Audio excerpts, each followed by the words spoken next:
กราบพระทำวัดเย็นครับ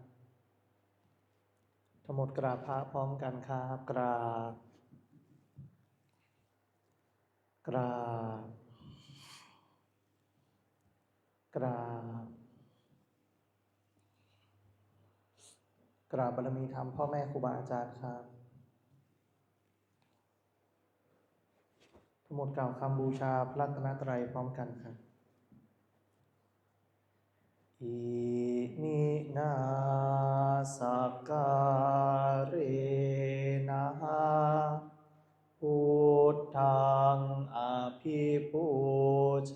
ยามะอิมินาสการเรนะธัมมังอภิปูชยามะอิมินาสการเรนะสังฆังอภิปูชยามะอะระหังสัมมาสัมพุทโธภควาพุทธัง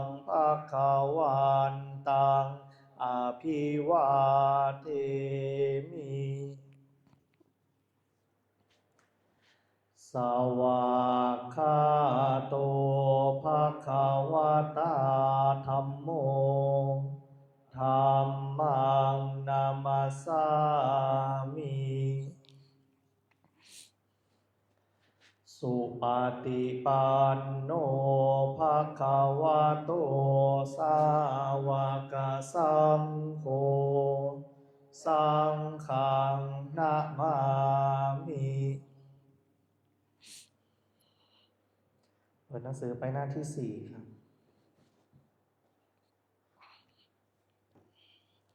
หันธรรมยังพุทธัสสะภะคะวะโตปุพพาคณมะการัง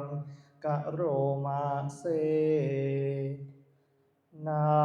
โมตัสสะภะคะวะโตอะระหะโตสัมมาสัมพุทธัสสะนะโมตัสสะภะคะวะโตอะระหะโตสัมมาสัมพุทธัสสะนะโมตัสสะภะคะวะโตอะระหะโตสัมมาสัมพุทธัสสะพุทธังสารนังคัจฉามิธัมมังสารนังคัจฉามิสังฆังสารนังคัจฉามิทุติยัมปิพุทธังสารนังคัจฉามิทุติยัมปิธัมมังสารนังคัจฉามิทุติยัมปิสังฆังสารนังคัจฉามิตาติยัมปิพุทธังสารนังคัจฉามิตาติยัมปิธัมมังสารนังคัจฉามิตาติยัมปิสังฆังสารนังคัจฉามิธรรมที่พระพุทธเจ้าทรงแสดงไว้เพื่อประโยชน์ของสัตว์โลกเป็นธรรมที่เห็นได้ยากยิ่งสำหรับธรรมที่จะกล่าวต่อไปนี้เป็นธรรมที่สามารถกระทำความสงบอันประเสริฐและสามารถประทานซึ่งสมบัติทั้งปวง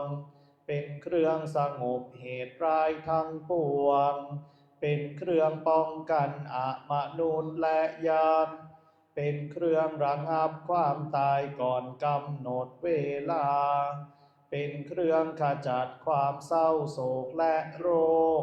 เป็นเครื่องย่ำยีกำลังของข้าศึก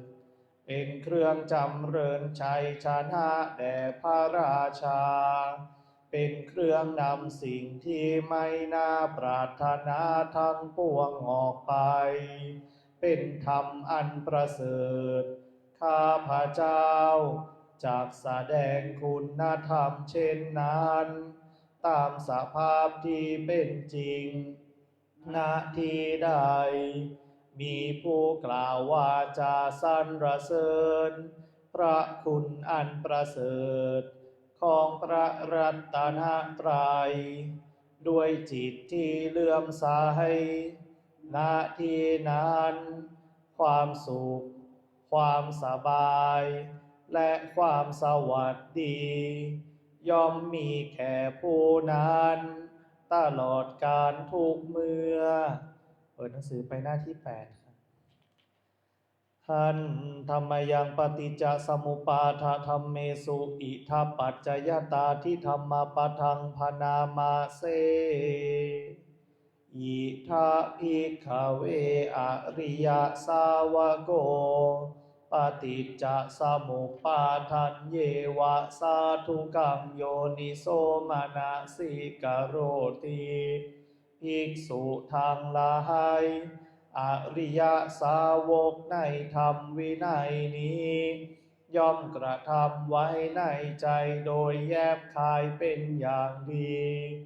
ซึ่งปฏิจจสมุปบาทนั้นเทียวดังนี้ว่าอิมัสสมิงสติอิทังโหติเมื่อสิ่งนี้มีสิ่งนี้ย่อมมี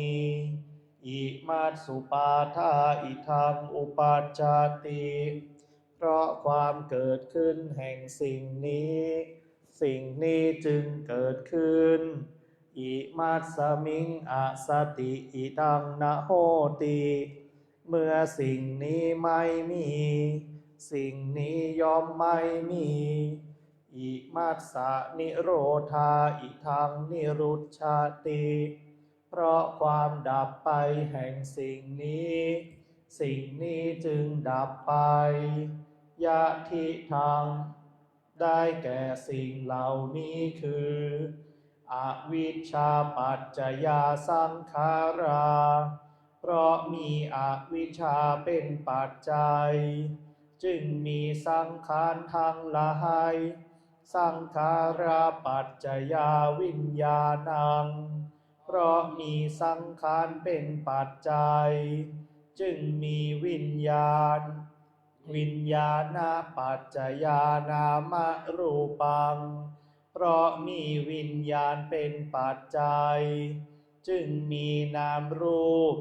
นามรูปปัจจยาสลายตนัง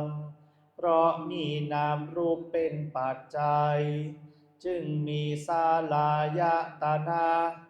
สลายตนะปัจจยาภัสโสเพราะมีสลายตนะเป็นปัจจัยจึงมีผัสสะผัสสะปัจจยาเวทนาเพราะมีผัสสะเป็นปัจจัยจึงมีเวทนาเวทนาปัจจยาตัณหา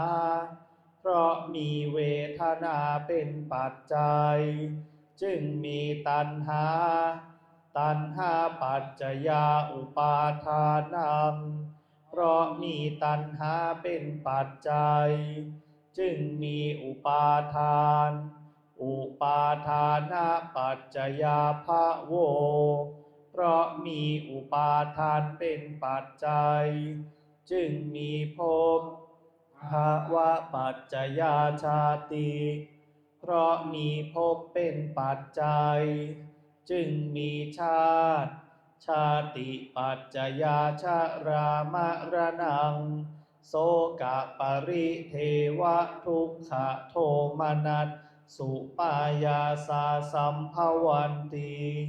เพราะมีชาติเป็นปัจจัยชรามรณะโสกปริเทวทุกขโทมนัส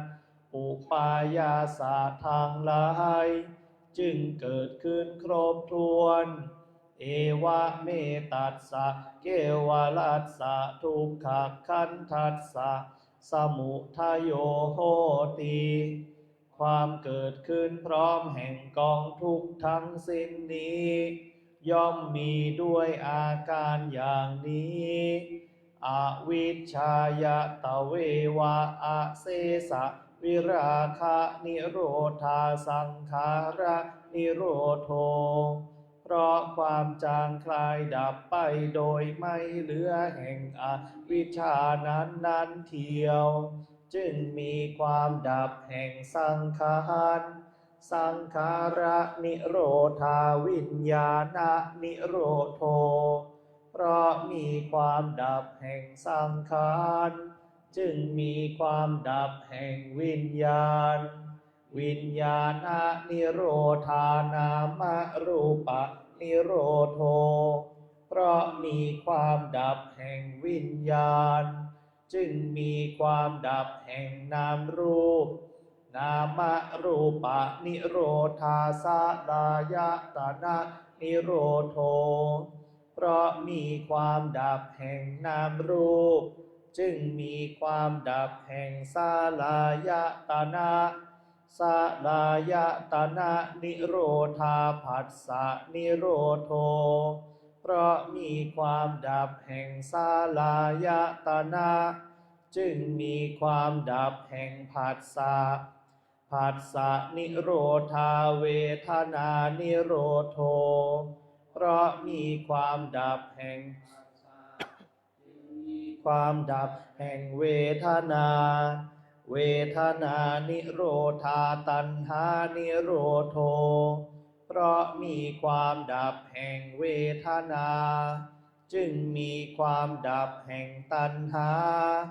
ตัณหานิโรธาอุปาทานะนิโรโธเพราะมีความดับแห่งตัณหาจึงมีความดับแห่งอุปาทานอุปาทานะนิโรธาภวะนิโรโธเพราะมีความดับแห่งอุปาทานจึงมีความดับแห่งภพภวะนิโรธาชาตินิโรโธเพราะมีความดับแห่งภพจึงมีความดับแห่งชาติชาตินิโรธาชรามรณังโสกะปริเทวะทุกขโทมนัสสุปายาสารุจจันติเพราะมีความดับแห่งชาตินั้นแลชรามรณะโสกะปริเทวะทุกขโทมนัสอุปายาสะทางลายจึงดับสิ้นเอวะเมตัสสะเกวลัสสะทุกขขันธัสสะนิโรโธโหติติความดับลงแห่งกองทุกข์ทั้งสิ้นนี้ย่อมมีด้วยอาการอย่างนี้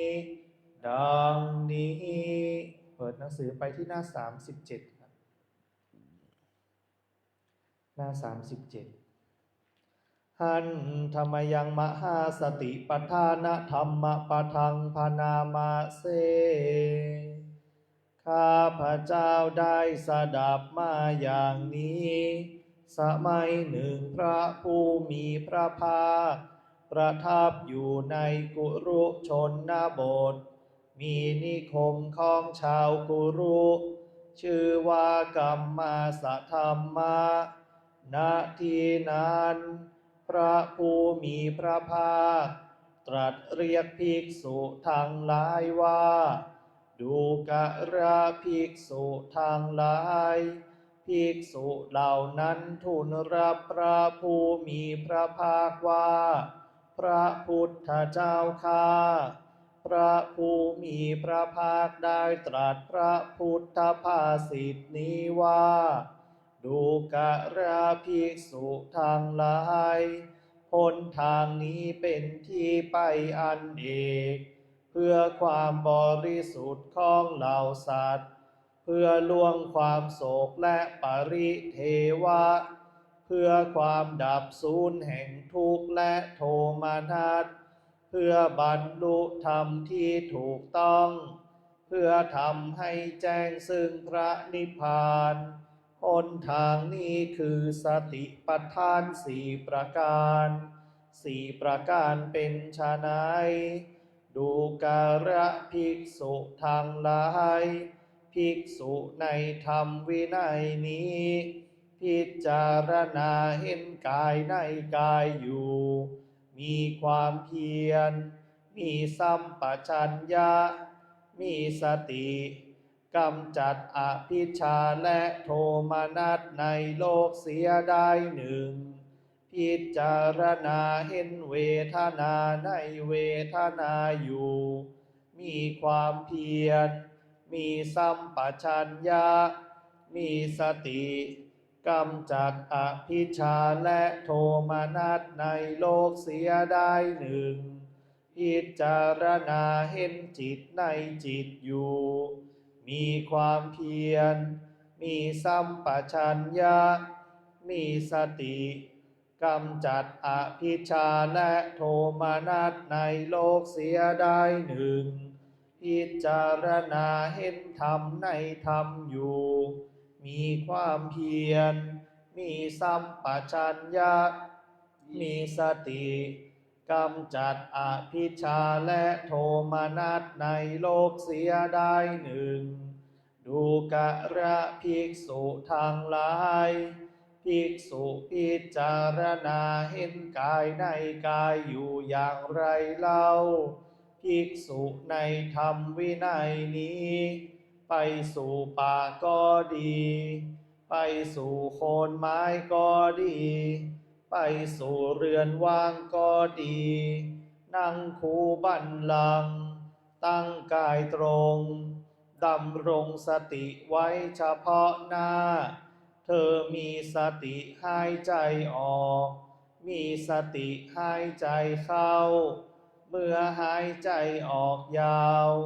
ก็รู้ชัดว่าเราหายใจออกยาวเมื่อหายใจเข้ายาวก็รู้ชัดว่าเราหายใจเข้ายาว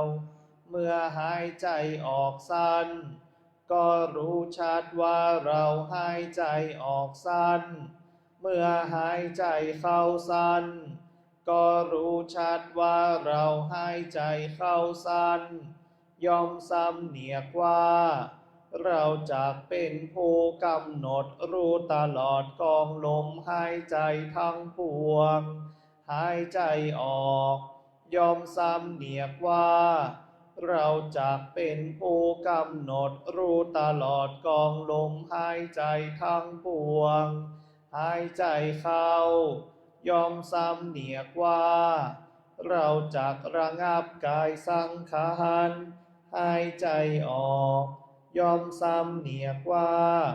เราจะระงับกายสังขารหายใจเข้าดูกระภิกษุทั้งหลายนายช่างกลึงหรือลูกมือของนายช่างกลึงผู้ขยันเมื่อชักเชือกกลึงยาวก็รู้ชัดว่าเราชักยาวเมื่อชักเชือกกลึงสั้นก็รู้ชัดว่าเราชักสั้นแม้ชั้นใดภิกษุก็ชั้นนั้นเหมือนกันเมื่อหายใจออกยาวก็รู้ชัดว่าเราหายใจออกยาวเมื่อหายใจเข้ายาวก็รู้ชัดว่าเราหายใจเข้ายาวเมื่อหายใจออกสั้นก็รู้ชัดว่าเราหายใจออกสั้นเมื่อหายใจเข้าสั้นก็รู้ชัดว่าเราหายใจเข้าสั้นย่อมสำเนียกว่าเราจักเป็นผู้กำหนดรู้ตลอดกองลมหายใจทั้งปวงหายใจออกย่อมสำเนียกว่าเราจักเป็นผู้กำหนดรู้ตลอดกองลมหายใจทั้งปวงหายใจเข้าย่อมสำเนียกว่า เราจักระงับกายสังขารหายใจออกย่อมสำเนียกว่าเราจักระงับกายสังขารหายใจเข้าดังพันนามาชนีภิกษุย่อมพิจารณาเห็นกายในกายภายในบ้างพิจารณาเห็นกายในกายภายนอกบ้างพิจารณาเห็นกายในกายทั้งภายในทั้งภายนอกบ้างพิจารณาเห็นธรรมคือความเกิดขึ้นในกายบ้างพิจารณาเห็นธรรมคือความเสื่อมในกายบ้างพิจารณาเห็นธรรมคือทั้งความเกิดขึ้นทั้งความเสื่อมในกายบ้างย่อมอยู่อีกอย่างหนึ่งสติของเธอที่ตั้งมั่นอยู่ว่ากายมีอยู่ก็เพียงสักว่าความรู้เพียงสักว่าอาศัยระลึกเท่านั้นเธอเป็นผู้อันตัณหาและทิฏฐิไม่อาศัยอยู่แล้วและไม่ถือมั่นอะไรอะไรในโลกดูกระภิกษุทั้งหลายอย่างนี้แลภิกษุชื่อว่าพิจารณาเห็นกายในกายอยู่เปิดหนังสือหน้า89ชายันโตโพธิยามุนเลสากายานังนันติวัตตาโนเอวังตวังวิจัยโยโหหิจายาสุจายามังคาสีเสปัทาวิโปคาเรอาภิเสสัพพพุทธานังอาคัปปัตโตปามโอทาติสุนักขัตตังสุมังคาสุปาปาตังสุโหติตังสุขาโนสุโมโหโตจะสุยิตังพรัมจาริสุปาทาขีนังกายกรรมังวาจากรรมังปาทาขีนังปาทาขีนังมโนกรรมปานิทิเตปาทาขีนาปาทาขีนานิกาตวาลาพันตัตเถปาทาขีเนสุขโขพุทธานังอุปาโทสุขาสัทธรรมเตสาสุขาสังคัสสะสามัคคีสามัคคะทัตติโยเสโทชะเนตัสสามิงโคตาปฏิชายโนวิชาจารานาสัมปันโสเสโทเทวามนุษย์เศรษฐีวาตาปฏิอาทิตโจรติมาภาจันทิมาสันนัทโทคัตติโยตาปฏิชายิตาปฏิพรหมโนสัพพะมโหรัตตังพุทโธตาปฏิเตชะสาโรขยาปารามาลาสันตุถิปารามังทานังวิสาสาปาระมายาตินิพพานังปะระมังสุขขังก่อนที่เราจะนั่งสมาธิภาวนาให้เราผ่อนคลายอิริยาบถกันก่อน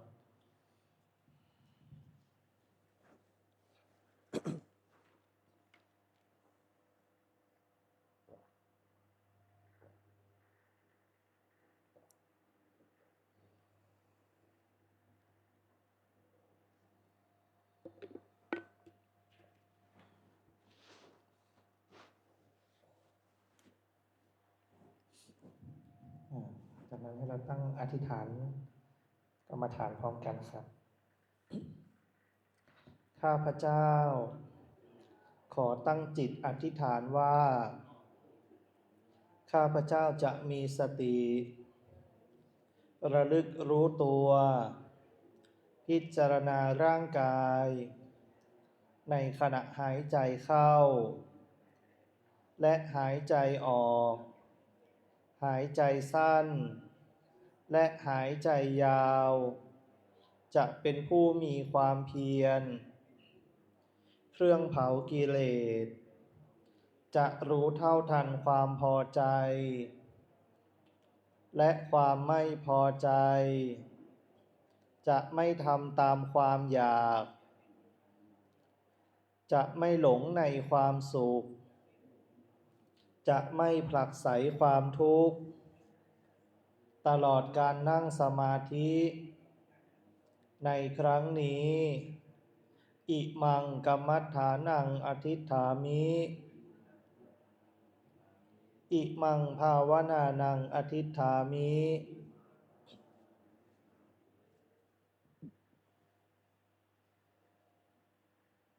ให้เรามีสติคอย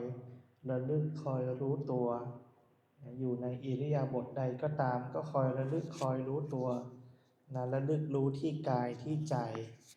ดูกายก็อาจจะดูที่ลมหายใจหายใจเข้ารู้สึกตัวหายใจออกรู้สึกตัวมีสติระลึกรู้ตัวนั่งอยู่ก็รู้สึกหายใจเข้าร่างกายเป็นยังไงก็พิจารณาร่างกายไปด้วยในขณะที่หายใจเข้าในขณะที่หายใจออกอยู่นี้นี่คือกรรมฐานที่เรียกว่าอานาปานสติกรรมฐานเหมือนที่เราได้สวดสาธยายกันไปอานาปานสติก็เป็นหนึ่งในหมวดของกายานุปัสสนาสติปัฏฐานเรียกง่ายๆก็คือการพิจารณากายถ้าในภาษาบาลีท่านก็จะใช้คำว่ากายเยกายานุปัสสีวิหรติคือการพิจารณากายในกายทั้งหลายอยู่มีกายหนึ่งกายพิจารณาหนึ่งอย่างในร่างกายนี้ในร่างกายนี้มันมีหลายอย่างให้พิจารณามีหลายกายท่านจึงเรียกว่ามีหลายกายกายที่หายใจเข้ากายที่หายใจออกกายที่ยืนกายที่เดินกายที่นั่งกายที่นอนกายที่ก้าวกายที่ถอยกายที่ฉันกายที่ดื่มกายที่พูดกายที่นิ่งอันนี้ก็คืออิริยาบถต่างๆมันก็ประกอบขึ้นมาเป็นกายหรือกายที่เป็นดินเป็นน้ำเป็นไฟเป็นลมเป็นธาตุหรือกายที่เป็นของไม่สวยไม่งามกายที่เป็นปฏิกูล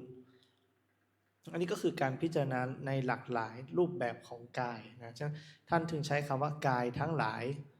ฉะนั้นเราพิจารณาเอากายเดียวก็พอละเอาท่าทางเดียวก็พอแล้วในการพิจารณาเหมือนที่เรานั่งสมาธิภาวนาเนี่ยถ้าสายพ่อแม่ครูบาอาจารย์สายวัดป่าสายหลวงปู่มั่นท่านก็ใช้พุทโธไม่หายใจเข้าพุทหายใจออกโธแต่ให้ลมหายใจมันยาวๆหน่อยลมยาวหายใจเข้ายาวพุทหายใจออกยาวโธอย่างเงี้ยให้มีสติรู้ไปจนถึงลมหายใจให้มันเพียงพอกำหนดพุทโธให้พอดีกับลมหายใจแต่จริงพุทโธพระพุทธเจ้าก็ไม่ได้พูดถึงโดยตรงแต่จะบอกว่าพระพุทธเจ้าไม่ได้